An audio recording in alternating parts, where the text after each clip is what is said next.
Welcome back to SoCal High-Cal. Today we're doing pink lemonade jam, which is one of those ideas that just popped into my head and I couldn't let it go until I made it a reality. And the first step for making pink lemonade jam, we're gonna have to go on a little field trip. The first step to making a pink lemonade jam is to drive around your neighborhood and look for somebody that left out a bunch of free lemons.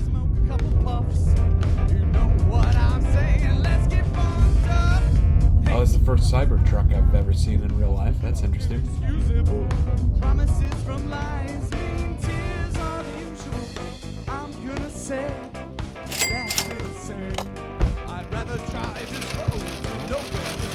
Bingo. Now that we've got these lemons from the neighborhood, they kind of look like oranges, but these are just what lemons look like that you find on people's porches. We're gonna slice these up real thin. Now that we got all the seeds out of these things, we're just gonna toss these into the Instant Pot, peel and all. There's a lot of great flavor in the lemon peel, and as these cook, it's gonna kind of equalize so that it's not gonna taste as bitter as a raw lemon peel would be, and they're gonna get a lot softer, so it's gonna be real easy to chew after we pressure cook them. Once we get all those in there, we're gonna put the lid on. Also throw in half a cup of water. And we're gonna pressure cook on high for 12 minutes. After this goes off, we're gonna let it natural release for 2 minutes, and then we're gonna flip this switch and let the steam fly. Smells like hot lemons.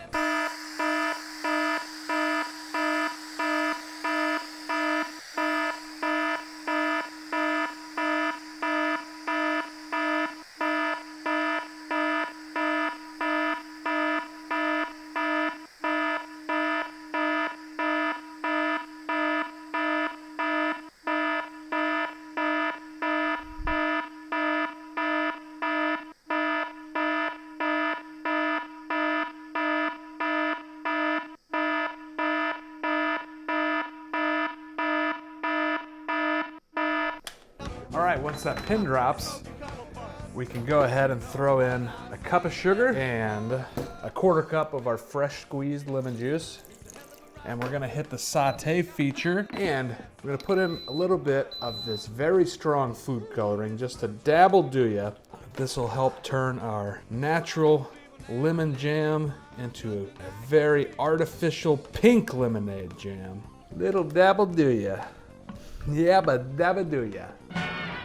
Once this is thickened up to be nice and gloopy doopy, we're just gonna pour this into some mason jars on a wire rack because we wanna just allow this to cool as much as it needs to. I picked a bigger jar than I needed, but even if I hadn't, you wanna make sure there's at least a couple inches of space at top because this might expand a little bit as it cools.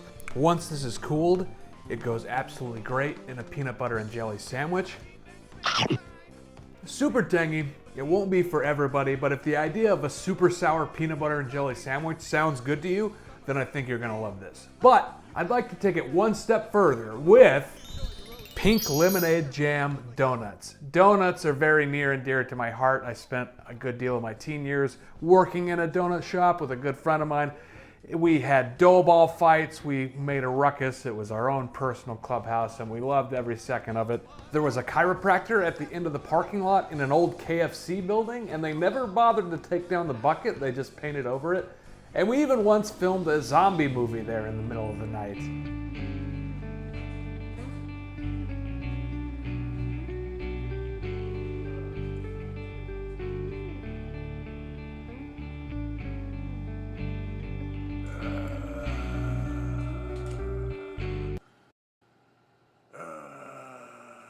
Sorry, we're all out of glaze.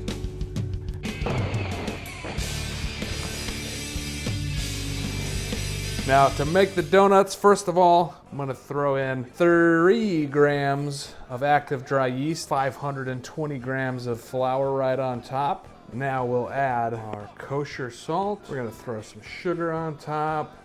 This dough recipe comes from Claire Saffitz's. This is her brioche bread recipe, by the way. And she recommends making a little well in here. And in that well, you're gonna crack 6 eggs. And we're also gonna pour in 57 grams of milk. Now we're gonna start our stand mixer out on its lowest speed and let that go for about a minute. We're gonna mix this dough real slow. That's gonna make it real airy. It's gonna let the gluten develop a ton, and it's gonna be such a great, soft, pillowy donut. And after about a minute, we can knock this up just one notch and let it continue to work the dough for about 8 to 10 minutes. After 8 minutes of that, I'm gonna start dropping in the butter, 2 sticks of butter, about 2 tablespoons at a time. And what we're gonna do is stand here and watch until the butter kind of disappears into the dough before we add the next piece. So you're gonna have to be a little bit patient and sit here. This will probably take 10 to 15 minutes. After all your butter is incorporated, try to get this off of the dough hook, and we're gonna push this out onto our table and try to form it into a ball.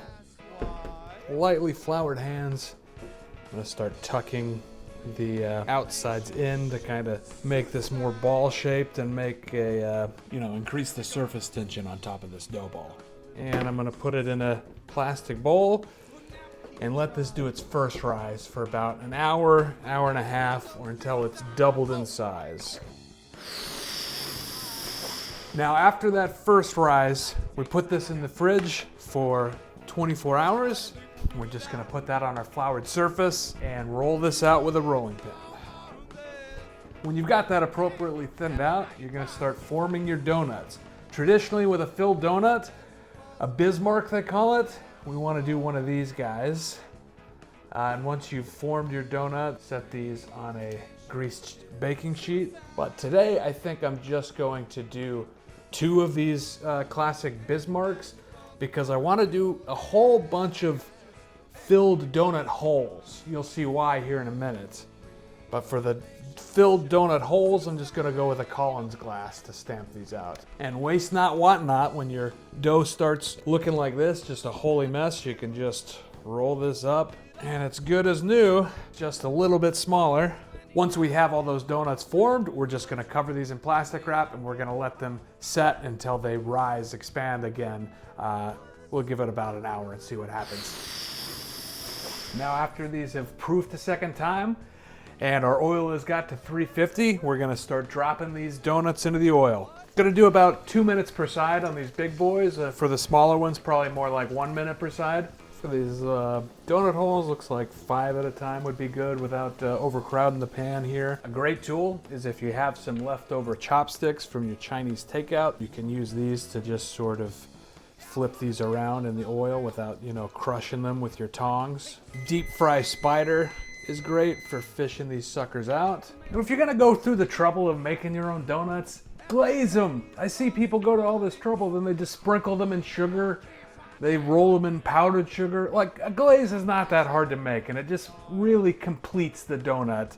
So just whisk together a couple cups of powdered sugar, 1/4 cup of milk, teaspoon of vanilla, and you've got donut glaze ready to go anytime. And be sure to glaze your donuts when they're still warm, because that's what creates this super thin glaze that you see at the donut shops. And to get all this jam into the donut, just put it in a piping bag here. But first, we're going to have to make our own hole in our donut. Get our piping bag in here, and then you just give that a nice squirt of your jam.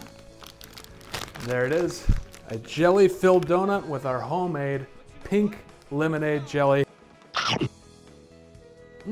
It's so tangy against the sweet glaze of the donut and the sugar that's in this brioche bread. It's fantastic. And I show a lot of these cooking videos at the Open Screen LA, and people will come up to me afterwards and they say, "Oh man, I really wanted to try a bite of that." Well, you're in luck this month because we've got donut samples!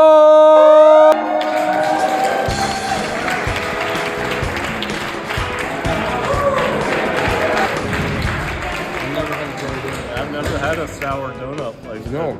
Oh my god.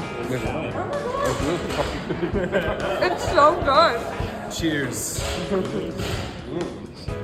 Very good. Beautiful bastard.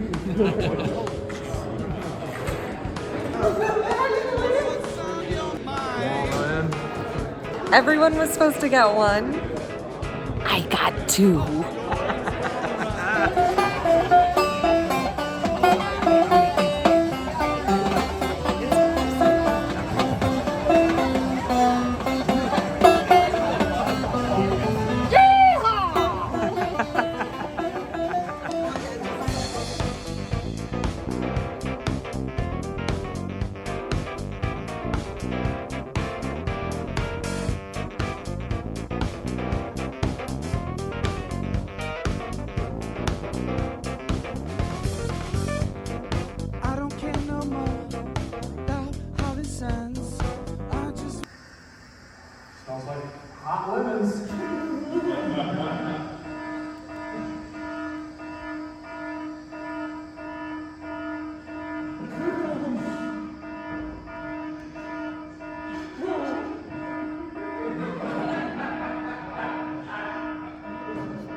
drops.